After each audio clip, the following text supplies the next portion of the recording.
Hello दोस्तों। आज हम लोग हाल ही के करंट अफेयर्स के बारे में बात करेंगे। तो पहला है कि हाल ही में विश्व ऑटिज्म जागरूकता दिवस कब मनाया गया। यह हर वर्ष 2 अप्रैल को मनाया जाता है, जिसका उद्देश्य ऑटिज्म से जुड़ी जागरूकता को बढ़ाना है। ऑटिज्म एक प्रकार का डिसऑर्डर होता है जिसके प्रति जागरूकता को बढ़ाना इसका मुख्य उद्देश्य है।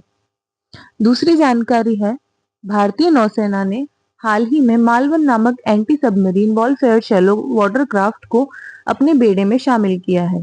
यह कोच्चि स्थित कोचीन शिपयार्ड लिमिटेड द्वारा निर्मित इस श्रेणी का दूसरा पोत है।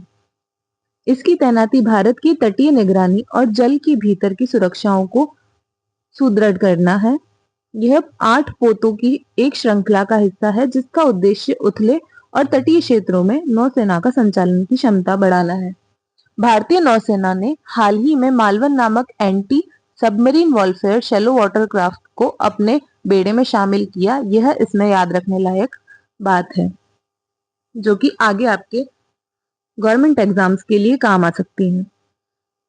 अगली करंट अफेयर से जुड़ी जानकारी, भारत की प्रमुख सार्वजनिक क्षेत्र की company power grid corporation of India limited में बुर्रा वामसी राम मोहन ने अपना नया चेयरमैन एवं प्रबंधक निदेशक नियुक्त किया है। यह नियुक्ति 1 अप्रैल 2026 से प्रभावी हो गई है, जिसे विद्युत मंत्रालय द्वारा जारी आदेश के तहत लागू किया गया है। यह नेतृत्व परिवर्तन ऐसे समय में हुआ है जब भारत का ऊर्जा क्षेत्र में तेजी से परिवर्तन और विस्तार के दौर से गुजर रहा है। इसमें याद रखने लायक चीज यह है कि power grid corporation of India limited में बुर्रा वामसी राम मोहन को अपना नया चेयरमैन एवं प्रबंधक निर्देशक नियुक्त किया गया है।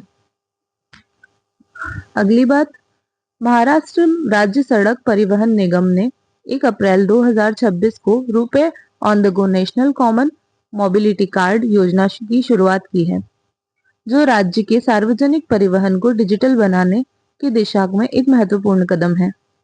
इस पहल का उद्घाटन मुख्यमंत्री देवेंद्र फडणवीस द्वारा किया गया। इसका उद्देश्य यात्रियों को अधिक सुविधा, पारदर्शिता और दक्षता प्रदान करना है, जिससे कि बस यात्रा का अनुभव बेहतर और आधुनिक बन सके। इसमें याद रखने योग्य बात है, महाराष्ट्र राज्य सड़क परिवहन निगम ने 1 अप्रैल 2026 को रुपए on the go national common mobility card योजना शुरू करी है। अगली, हाल ही में जर्मनी के पास बाल्टिक सागर में फंसी एक हम्पबैक व्हेल के सुरक्षित रूप से गहरे पानी में लौटने की घटना पर समुद्री वैज्ञानिक और संरक्षण विशेषज्ञों का ध्यान आकर्षित किया है।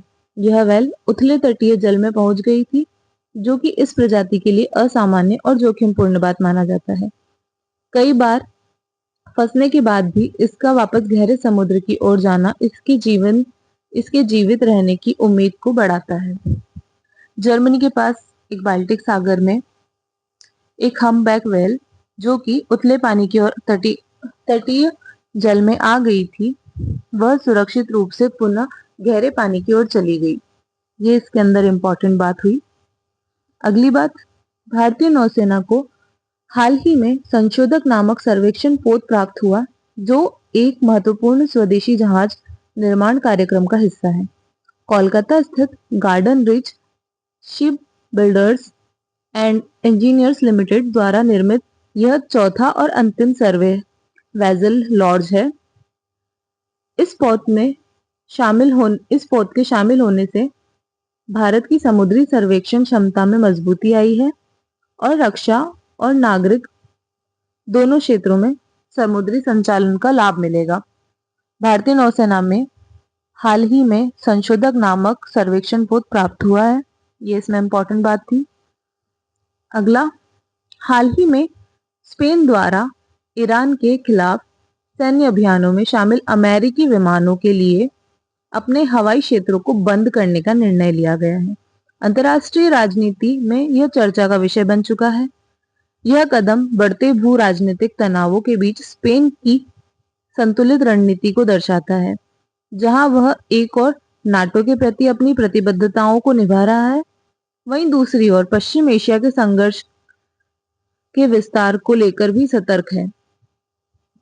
यह निर्णय इस बात को रेखांकित करता है कि यूरोपीय देश अपने संप्रभु हवाई क्षेत्रों के उपयोग को लेकर कितने संवेदनशील हैं। इसमें इंपॉर्टेंट बात यह है कि हाल ही में स्पेन के द्वारा ईरान के खिलाफ सैन्य अभियानों में शामिल अमेरिकी विमानों के लिए अपने हवाई क्षेत्र को बंद कर दिया गया है। यह निर्णय अंतरराष्ट्रीय राजनीति में चर्चा का विषय बन गया है। आज के लिए बस इतना ही। धन्यवाद। मिलते हैं अगली वीडियो में।